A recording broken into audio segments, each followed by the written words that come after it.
El cuerpo es el último grito de vida. Nos dicen que aceptemos nuestro cuerpo, que nos queramos tal y como somos, pero ¿qué pasa cuando esas frases no las sentimos de verdad? Cuando nos repetimos el discurso amable pero no conectamos realmente con él.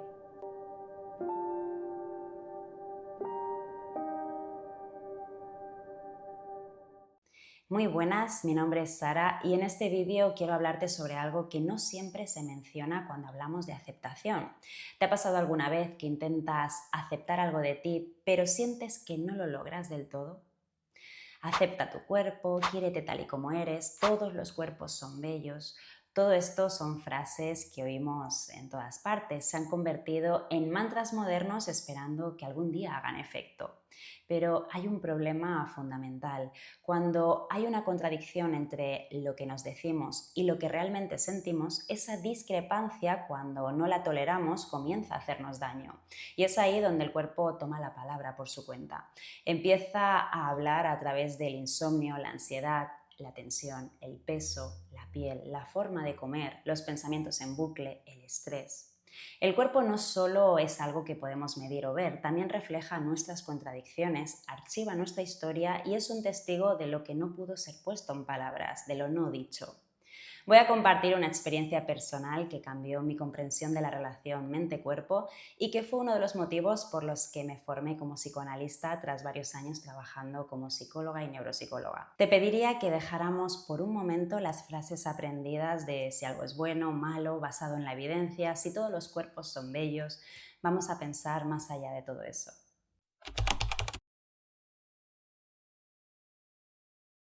Mi cuerpo cambió radicalmente en el año 2015. Hasta entonces, como es normal, unas veces pesaba un poco más, otras veces un poco menos, pero en cuestión de 2 meses me quedé seca.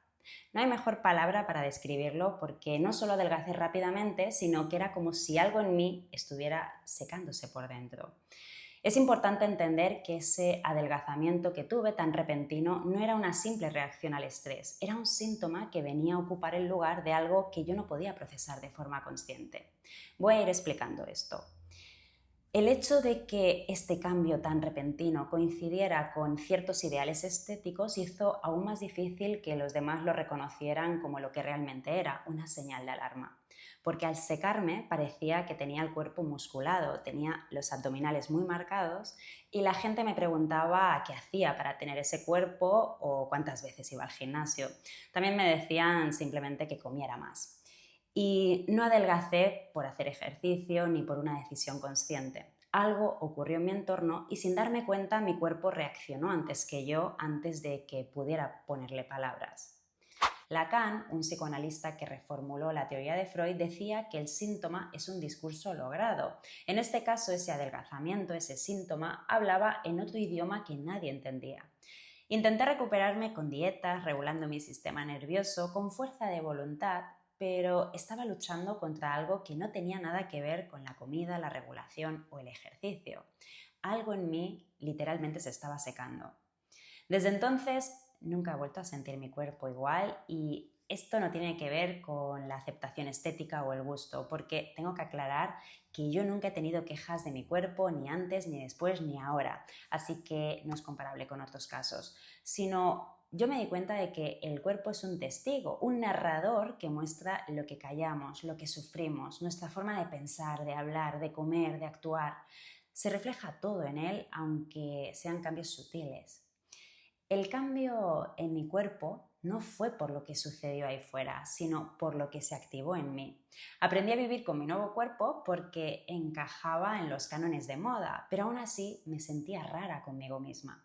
Esto es precisamente la trampa del discurso superficial sobre el cuerpo. Va más allá de encajar en un molde antiguo o de crear otro nuevo. El conflicto interno habita en otro lugar.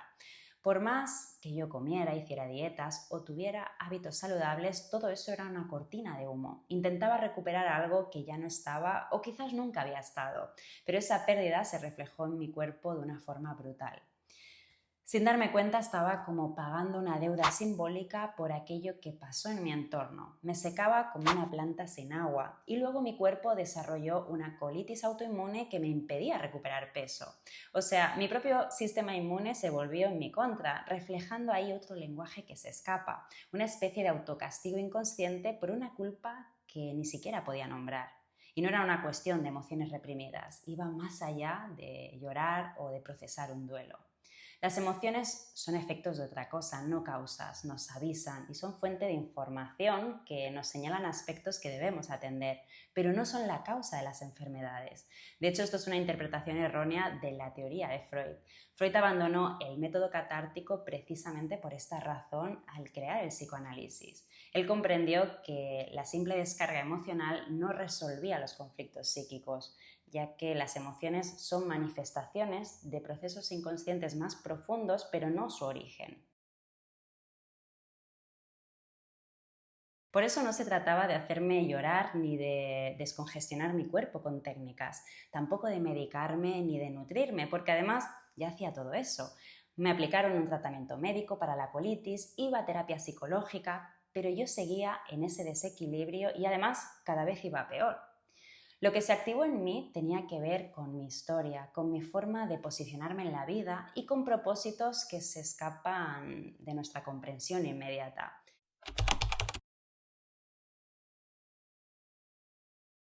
Y esto es solo un ejemplo de cómo el cuerpo habla cuando no podemos expresar con palabras lo que nos sucede.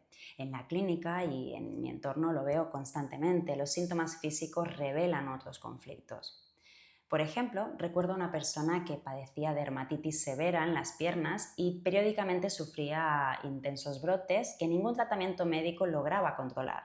Los médicos insistían en que era una alergia y le recetaban medicamentos, pero los brotes persistían con la misma intensidad. Durante el análisis se pudo ir viendo que esos brotes estaban asociados a temas sexuales y familiares. Su piel expresaba lo que esa persona no podía decir. Es decir, la dermatitis actuaba como una reacción física ante el rechazo y el miedo que sintió ante una figura importante en su vida. Esas experiencias se quedaron registradas en su psiquismo y no pudieron ser procesadas de una forma consciente y el síntoma se recreaba así. El cuerpo se convirtió en un escenario donde se representaban sus conflictos silenciados. Y al ir interpretando su historia, la dermatitis incurable empezó a mejorar sin tratamientos médicos adicionales. Otro caso también muy impactante era el de una persona que llegó a consulta con acné severo, cierto mutismo, de hecho en casa había dejado de hablar y todos estaban muy preocupados, entre otros síntomas graves que también presentaba. Y a medida que avanzaba el análisis y comenzaron a surgir sus palabras, se reveló una relación conflictiva con su padre, alguien que según ella era una persona que no existía, pero su aparente indiferencia ocultaba un miedo que la desbordaba. El acné funcionaba como una máscara, su mutismo evitaba expresar sus verdaderos sentimientos y al ir dando espacio a su dolor, a lo no dicho, poco a poco empezó a sanar. Estos casos, como tantos otros, nos muestran las limitaciones que encontramos cuando intentamos abordar estos síntomas únicamente desde enfoques tradicionales.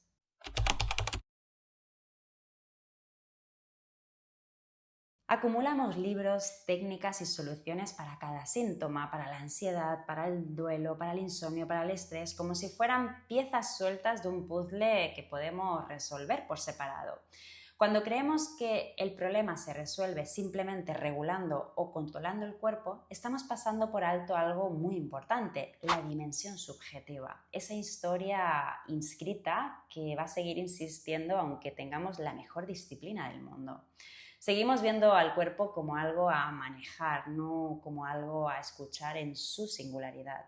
Es ahí donde la disciplina puede convertirse en una especie de tortura silenciosa. Y más cuando hay voces de autoridad como maestros espirituales, coaches, psicólogos, médicos, que nos dicen que hay que insistir con las técnicas. Y sí, a veces los resultados se notan, pero ¿nos llevan a aceptarnos o simplemente nos anestesian a través de la regulación constante? En mi caso, ninguno de los síntomas que padecía en su momento, como esa sequedad, la incapacidad para recuperar peso, la colitis o los síntomas de los casos que he comentado, ningún síntoma hablaba por sí solo. Eran piezas de un rompecabezas que solo tenían sentido en relación, juntas. Por eso, los tratamientos que tratan cada síntoma de forma aislada no llegan a resolver lo que realmente sostiene los síntomas. Te curan un síntoma, pero persisten otros, o regresa al mismo con la misma intensidad o en otro lugar del cuerpo. Te curan la fobia a las agujas, pero sigues teniendo crisis de ansiedad, insomnio, estrés, o te reaparece una fobia a los espacios cerrados. Estos tratamientos pueden aliviar una crisis o un síntoma concreto, pero no producen un cambio estructural en nuestro ser, que a veces con eso es suficiente, pero no para todos los casos. Y aquí es donde debemos considerar el peso de lo que realmente cargamos.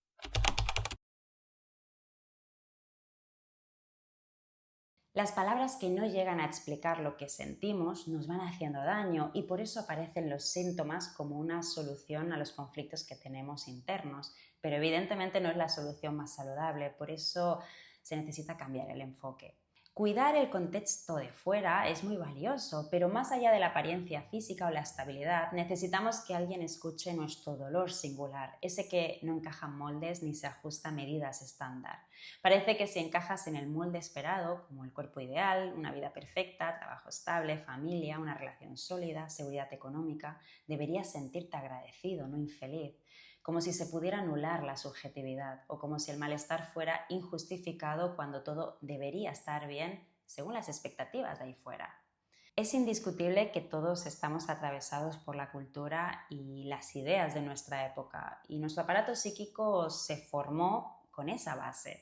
Por eso cuando intentamos incorporar nuevas ideas o creencias, aunque sean para nuestro beneficio, no es tan sencillo integrarlas y nos encontramos con resistencias internas. Y en ese caso no se trata de forzar esos cambios, sino dejar de resistirnos a lo que insiste, a empezar a conocer nuestro propio idioma más allá del que compartimos todos. Porque el cuerpo nos delata, no entiende de apariencias. El daño se abrirá paso igual por mucho que por fuera reivindiquemos, insistamos con las técnicas y nos sintamos seguros o seguras. Los cambios que conseguimos así no son duraderos porque en el momento en que paras, dejas de insistir, de entrenar, de regularte, todo eso cae. Tienes que estar constantemente regulándote. Pero cuando uno pone luz a sus conflictos, que no sabe ni por dónde le vienen, el funcionamiento cambia y la carga que llevamos se aligera.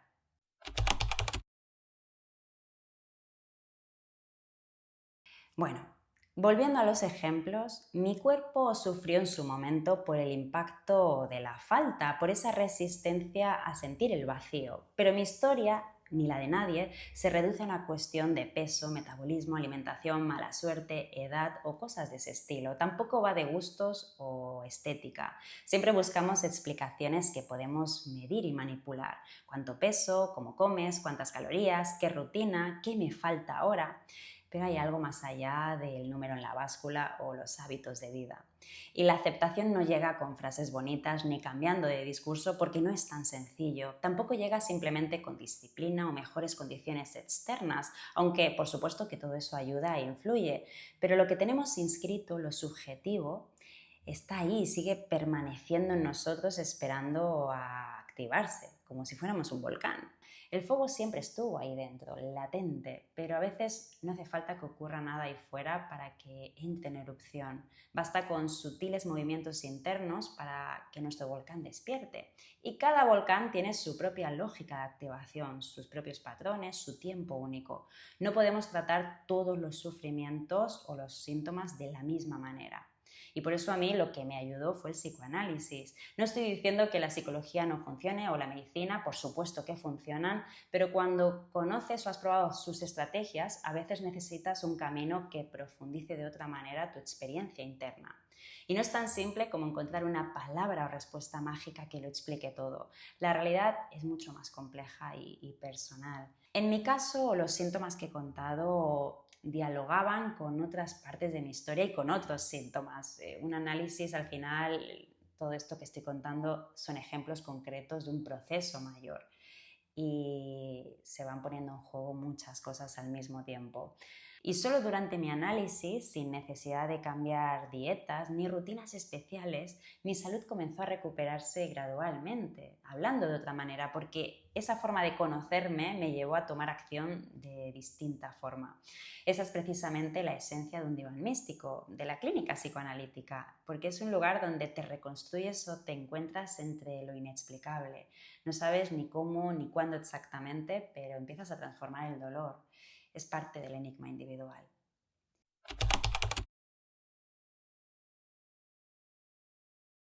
Nos han enseñado a separar la mente del cuerpo o a controlar una sobre otra como si fueran cosas distintas y que insistamos con la disciplina, que el tiempo al final nos traerá la aceptación.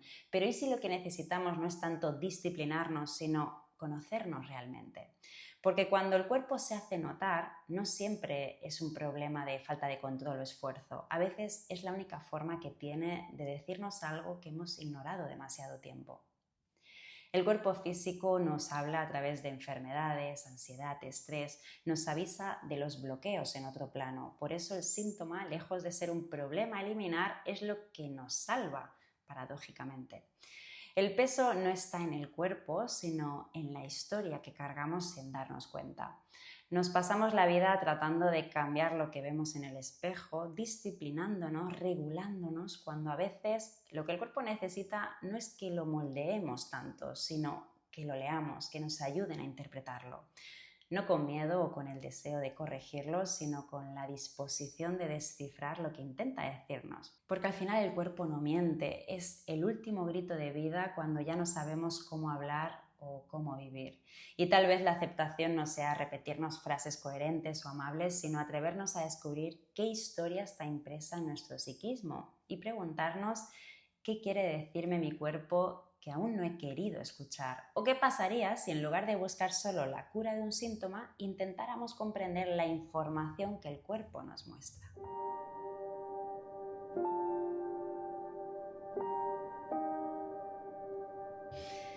Bueno, muchas gracias por estar aquí y si te ha surgido alguna duda con todo este tema, me encantaría leerte en los comentarios.